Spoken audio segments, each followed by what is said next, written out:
حسین ہو. امام حسین نے جب خیام لگائے، اصحاب کو بٹھایا، بھائیوں کو بٹھایا، دوستوں کو بٹھایا، کوئی فرق نہیں رکھا امام حسین نے. کل اکبر شہید ہو گئے تو مولا حسین دوڑے دوڑے جائیں اپنے بیٹے کا سر اٹھائیں؟ نہیں. وہیں پہ جناب جون 90 سال کا غلام ہے، شہید ہوتا ہے تو مولا اس کا سر بھی کیا کرتے ہیں؟ اپنے گود میں اٹھاتے ہیں. وہاں جناب سعید کہتے ہیں 90 پلس اس کی ایج ہے، امام حسین اس کا سر اپنی گود میں اٹھاتے. وہیں پہ وہ ہور خطا کار جس نے امام حسین کا راستہ روکا تھا، جب معافی ملی تو حقیقت میں ہور بنا، اور جب دنیا سے گیا پھر امام حسین نے ہور کا سر اپنی گود میں لیا. یہ اخلاق اہل بیت بتاتا ہے کہ یہاں اصل معیار یہ ہے کہ کون کتنی معرفت رکھتا ہے. یہی مقام معرفت کے لیے کافی ہے کہ کسی کے دل میں محبت امام حسین علیہ الصلوۃ والسلام ہے. قیامت کے دن اگر آپ کو دوسرے مسلمانوں سے جدا کیا جائے گا اسی چیز کی وجہ سے. نماز تو وہ بھی پڑھتے ہیں، ہم سے لمبی نمازیں پڑھتے ہیں، ہم سے لمبی تراویحیں پڑھتے ہیں، 30 دن میں جتنا قرآن وہ پڑھتے ہیں شاید آپ ڈیلی بھی نہ پڑھ سکیں، لیکن وہاں پہ آپ کو دوسروں سے الگ کیوں کیا جائے گا؟ کیونکہ اس کے قلب میں، اس کے دل میں کس کی محبت تھی؟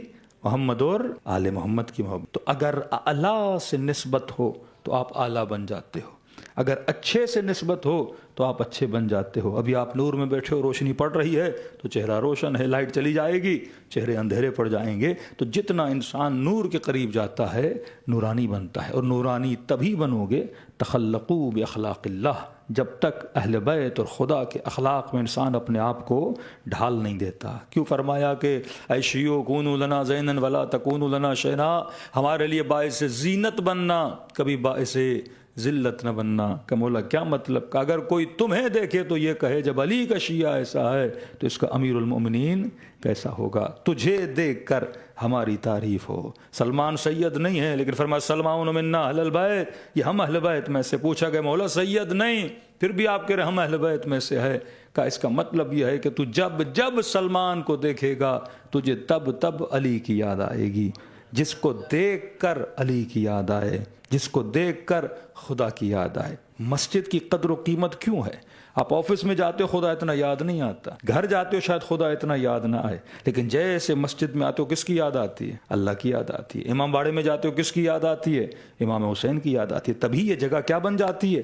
مقدس بن جاتی ہے. اب کسی کا دل اگر مسجد بن، کسی کا وجود اگر امام باڑہ بن جائے کہ جس کے ساتھ بیٹھ کے انسان کو خدا کی یاد آئے، جس کے ساتھ بیٹھ کے انسان کو ابو عبداللہ الحسین کی یاد آئے، تو وہ وجود مقدس بن جاتا ہے. کیوں جناب اردبیلی کو اردبیلی مقدس بولا گیا؟ ایک شخص مقدس بن جاتا ہے، اس کا وجود مقدس بن جاتا ہے کیونکہ اس نے اپنے وجود کو اماج گاہ بنا دیا. اس نے اپنے وجود کو، اپنے قلب کو حجت خدا امام زمانہ کا گھر بنا دیا. تو یہ مہینہ کوشش کا مہینہ ہے. ایک تو سمجھو کہ واقعاً تجھے خدا نے اتنی ویلیو کیا دی، میری حقیقت میں ڈیوٹی کیا ہے. گزرتے 70 سال گزر جاتے ہیں، 80 سال گزر جاتے ہیں، پھر رسول فرماتے ہیں انسان فریاد کہے یا لیت شباب متی یعود، اے جوانی کب واپس آؤ گی؟ کہ جوانی کبھی واپس نہیں آتی. صحت کا خیال کرنا، اپنی جوانی کی قدر و قیمت کو جاننا، یہ وہ چیزیں ہیں جو گزر گئیں، یہ ریٹرن بیک نہیں ہو سکتی. انسان اگر ان چیزوں پہ قدر کرے، جوانی کی عبادت بڑی عبادت ہے، صحت والی عبادت بڑی عبادت ہے. انسان بیمار پڑ جائے، جسم بیمار ہو تو انسان کو شاید عبادت میں بھی اتنا مزہ نہ ملے، لیکن کمر صحیح ہو، ٹانگیں صحیح ہوں، اللہ کے حضور میں صحیح سے عبادت کر سکے، یہ عبادت لذت جسم کی عبادت بھی ہے، لذت روح کی عبادت بھی ہے. تو یہ مہینہ انسان کے جسم کو بھی ترقی دیتا ہے، انسان کے روح کو بھی. صلوات پڑھے محمد و آل محمد.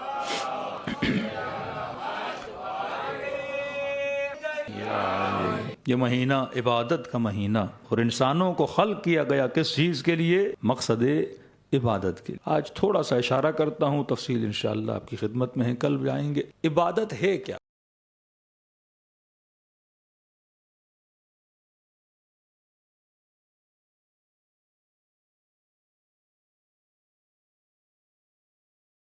کہ یہ بولا جائے کہ ہم نے انسانوں اور جنوں کو خلق کیا کس چیز کے لیے؟ عبادت کے لیے. عبادت کیا ہے؟ کہ میں یہ بولوں کہ میں خلق ہی اسی لیے ہوا، مجھے کریٹ ہی اسی لیے کیا گیا تاکہ میں کیا کروں؟ عبادت کروں.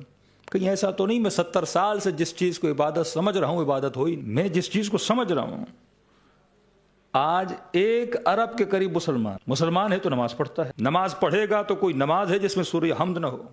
لا صلاۃ الا بفاتحۃ الکتاب. نماز نہیں جس نماز میں حمد نہ ہو. اور اگر 1 ارب کے قریب مسلمان نماز پڑھے اور نماز میں سورہ حمد پڑھے تو اس سورہ حمد میں ایک دعا ضرور کرتا ہے، اہدنا الصراط المستقیم، اے خدا مجھے کہاں چلا؟ سیدھے راستے پہ چلا۔ آج 5 منٹ سوچیں کتنے سیدھے پر ہیں۔ 1 ارب مسلمان دعا کر رہا ہے، سیدھے راستے پہ چلا۔ آج ترکی کے مسلمان کا حال یہ ہے کہ افطار کرتا ہے تو شراب پیتا ہے، ہاں روزہ رکھ رہا ہے، لیکن آفٹر سرونگ دا افطار وہ کہتے ہیں اپنی جگہ روزہ، اپنی جگہ نماز۔ آج بعض بزنس مین ایسے ہیں جن کا بزنس ہی حرام کا ہے، کمائی حرام کی ہے، لیکن روزہ رکھتے ہیں اور اسی کمائی سے پھر کیا کرتے ہیں؟ پاکستان میں بلوچستان کی طرف لوگ نماز کی بڑے پابند عبادت۔ آپ تفتان کے ذریعے ایران جائیں گے تو کئی دوستان جو وہاں کے ان کو پتہ ہے، بس چلاتے ہیں، گانے چل رہے ہوتے ہیں، کوئی چرس پی رہے ہوتے ہیں، نسوار لگی ہوتی ہے، سارے کام چل رہے ہوتے ہیں، نماز کا وقت ہوتا ہے بس روکی اور اللہ اکبر کا، بھائی نشہ اپنی جگہ، نماز اپنی جگہ۔ وہیں پہ پورے شہر میں نشے کا کاروبار، پوری امت کو ڈرگس کے پیچھے لگایا ہوا ہے، اور وہیں پہ نماز کا ٹائم ہوتا ہے، انہی ڈرگس کے اوپر گتا بچھا کے اور اللہ اکبر کر کے نماز پڑھنا شروع ہو جاتا ہے۔ وہیں پہ کسی مسلمان کا گلا کاٹ کے اللہ اکبر کر کے نماز پڑھنا اور دعا کر رہا ہے اہدنا الصراط المستقیم، اے خدا مجھے سیدھے راستے پہ چلا۔ آج اسی موریشس مجھے 1 لاکھ کے قریب کسی نے کہا مسلمان ہیں، کسی بھی گلی کسی بھی مسجد میں چلے جائیں، بریلوی، اہل حدیث، کسی بھی 100 قسم کے مسلمانوں سے پوچھ لیں جناب حمد پڑھتے ہو؟ ہاں۔ نماز پڑھتے ہو؟ ہاں۔ دعا کرتے ہو اہدنا الصراط المستقیم؟ کا جی دعا بھی کرتے ہیں۔ کہ آپ سیدھے راستے پر ہیں؟ کہ الحمدللہ میں ہی تو ہوں، ہم ہی تو ہیں جو سیدھے راستے پر ہیں، یہ سارے بگڑے ہوئے ہیں۔ شیعہ موسک میں آؤ گے پوچھو کہ جناب آپ الحمدللہ بھائی ہم ہی تو ہیں جو سیدھے راستے پر ہیں۔ اب ہے کون سیدھے راستے پر؟ یہ سیدھا راستہ ہے کیا جس کا میڈل ہر انسان نے پہنا ہوا ہے کہ میں ہی ہوں؟ یا میراتھن میں ریس بھی ہو تو کسی کو گولڈ کسی کو سلور میڈل دیا جاتا ہے، لیکن ہمارے میڈل ہر دکان پہ بک رہے ہیں اور ہر انسان نے خرید کے پہن لیا کہ میں نمبر 1، وہ کہتا ہے بھئی پتہ کیسے چلے کہ اصل کیا ہے نقل کیا ہے؟ ہر انسان دین کا ٹھیکیدار، ہر انسان خود کو سچا مسلمان مانے، ہر انسان خود کو ایمان کی بلندیوں پہ مانے، کوئی کرائیٹیریا ہے کہ نہیں؟ یا وہی سوچ امت کی سوچ کہ مارنے والا بھی جنت میں، مرنے والا بھی جنت۔ جنگ صفین کا عمار بھی جنت میں، جس نے عمار کو مارا وہ بھی جنت میں۔ جنگ جمل کا مارنے والے بھی جنت میں، مرنے والے بھی جنت میں۔ حجر بن عدی کا مارنے والے بھی جنت میں، مرنے والا بھی جنت۔ اتنی سستی جنت بنا دی کہ کسی کو مارو تو جنت میں، ہمارے ہاں ایک نعرہ لگاؤ تو جنت میں۔ جنت کی رسیدیں کہیں اتنی نہیں بکتی جہاں مسلمان بیچ رہا ہے کیا جنت، ہے کیا عبادت، یہ ہے کیا سیدھا راستہ؟ دعا کرنا بڑا آسان ہے کہ خدا مجھے سیدھے راستے پہ چلا۔ کسی نے پتہ بھی لگایا کہ جس راستے کے لیے دعا کر رہا ہوں وہ ایڈریس کیا ہے؟ یا بس دعا کیے جا رہا ہوں کہ خدا مجھے حاجی بنا، مجھے حاجی بنا، مجھے حاجی بنا، لیکن حج پہ جانا کیسے یہ کسی کو پتہ ہے؟ اے خدا مجھے مومن بنا، مجھے مومن بنا، مومن بننا کیسے؟ اے خدا مجھے حوریں دے، مجھے جنت جاؤ گے تو حور ملے گی بندے خدا۔ اے خدا مجھے لمبی زندگی دے، میرے بچوں کو صالح بنا، میرے بچوں کو نیک بنا۔ کیسے نیک بنیں گے؟ آدھے مولوی اس پہ لگ جائیں کہ مولانا کوئی وظیفہ دیں بچہ نیک بن جائے، مولانا کوئی وظیفہ دیں بزنس میں برکت ہو جائے، مولانا وظیفہ دیں اللہ مجھے شفا دے۔ یہ بالکل ایسا ہے کہ ڈاکٹر کے پاس جائے، قبلہ مجھے شوگر ہے، ڈاکٹر کہے کہ آپ نے پرہیز کرنا، یہ دوا کھانی ہے، گھر آ کے پھر میٹھا کھائے، ڈاکٹر صاحب بیمار ہوں آپ کی دوا میں اثر نہیں۔ بی پی کا مریض ہے، ڈاکٹر کا پرہیز ہے نہیں، دوا ہے نہیں، دعا پہ دعا ہے۔ اہدنا الصراط المستقیم، اہدنا الصراط المستقیم، اے خدا مجھے سیدھے راستے پہ چلا۔ ایک جملہ کہوں تاکہ ذہن بیدار ہو جائیں۔ کربلا میں شمر بھی نماز پڑھ رہا ہے، کربلا میں ہور بھی نماز پڑھ، اور یقیناً جب شمر نے نماز پڑھی تو ہم پڑھو، اور جب ہور نے نماز پڑھی تو ہم پڑھو۔ مطلب نماز بغیر حمد کے ہے ہی نہیں نا۔ اب وہ حسین ابن علی نماز پڑھیں تو سورہ حمد ہے، یزید بھی پڑھے تو سورہ حمد پڑھنی پڑے گی، اس کے بغیر تو نماز ہے ہی نہیں۔ علی ابن ابی طالب بھی نماز پڑھے تو سورہ حمد ہے، اور امیر شام بھی نماز پڑھے تو سورہ حمد ہے۔ حمد سے کوئی نہیں بچ سکتا، اور سارا قصہ خدا نے کس میں رکھ دیا ہے؟ سورہ حمد میں اتار دیا، کیونکہ اگر کسی کو حمد سمجھ میں آ جائے تو پورا مقصد دین سمجھ۔ اور کبھی سوچا کرو یہ حکمت کا دین ہے، پہلی رکعت کا ہم، دوسری رکعت کا ہم۔ اہل سنت تو تیسری اور چوتھی میں بھی ہم پڑھتے، ہمارے ہم تیسری چوتھی میں نہیں، ہم منیمم 10 مرتبہ پڑھے ہیں، وہ تقریباً 17 مرتبہ ہم پڑھ لیتے۔ اور کبھی سوچا ریپیٹڈلی ہم ہی کیوں پڑھوں؟ پورا قرآن خدا کا، پروردگارہ پہلے سورت میں ہم سورہ ہم پڑھا، دوسری میں مثلا یاسین پڑھ لوں، واقعہ پڑھ لوں، فیل پڑھ لوں، شمس پڑھ لوں، ضحیٰ پڑھ لوں، تیرا ہی تو قرآن ہے، تیرے ہی تو الفاظ ہیں. کہ نہیں، ریپیٹڈلی تو نے سورہ ہم پڑھ. کیوں سورہ ہم پڑھوں؟ ہم کیوں کی طرف جاتے ہیں؟ کیونکہ جو دماغ خدا نے دیا ہے ہم نے اس کو بالکل اسی طرح جس طرح خدا نے پیک کر کے بھیجا تھا، ہم نے اسی طرح پیک کر کے پھر واپس ہی جانا. ایسا نہیں کہ انسان اس دماغ کو تھوڑا کیا کر لے، یوز کر لے. آپ کا والد آپ کو نیا نیا موبائل لے کے دے تو آپ اس کو کھولو گے نا، اس کی سیل کو توڑو گے نا، اس موبائل کو کیا کرو گے؟ یوز کرو گے. لیکن فرمایا کئی لوگ ایسے ہیں جو دنیا میں آتے ہیں جیسا دماغ لے کر آئے ویسا دماغ اللہ کی طرف واپس لے کے جاتے ہیں. کہ ایسے لوگوں کی مثال قردۃ خاسئین، بندروں کی طرح. لہم آذان لا یسمعون، کان تو تھے پر سنتے نہیں تھے، دماغ تو تھے پر استعمال نہیں کرتے تھے، دل تو تھے پر غور و فکر نہیں کرتے تھے. ایسے لوگوں کی خدا مذمت کرتا ہے کہ میں نے تجھے اتنی پاورفل چیز دی جس چیز کی وجہ سے انسان بنا، لیکن تو نے اس دماغ کو کیا نہیں کیا؟ یوز نہیں کیا. ہاں، کھانا کیا کھانا ہے؟ کوئی کھانے کی طلب تو حیوان کو، پینے میں کیا چیز استعمال کرنی تو حیوان میں بھی ہے، شہوت کو کس طرح پورا کرنا ہے یہ تو حیوان میں بھی ہے. اور یہ ساری چیزیں حیوان کے اندر تجھ سے زیادہ ہیں. ہماری پوری زندگی ناف اور زیر ناف پہ گزر جاتی ہے. انسان سوچتا نہیں ہے کہ مقصد خلقت بشر کیا ہے. صبح سے شام تک فرمایا آخری زمانے میں لوگوں کے اندر کچھ صفات پائی جائیں گی جس پہ رسول خدا نالا ہوتے ہیں. فرمایا دینہم دنانیرہم، ہمتہم بطونہم، قبلتہم نساؤہم. آخری زمانے میں لوگوں کی ہمتیں کس چیز پہ بن جائیں گی؟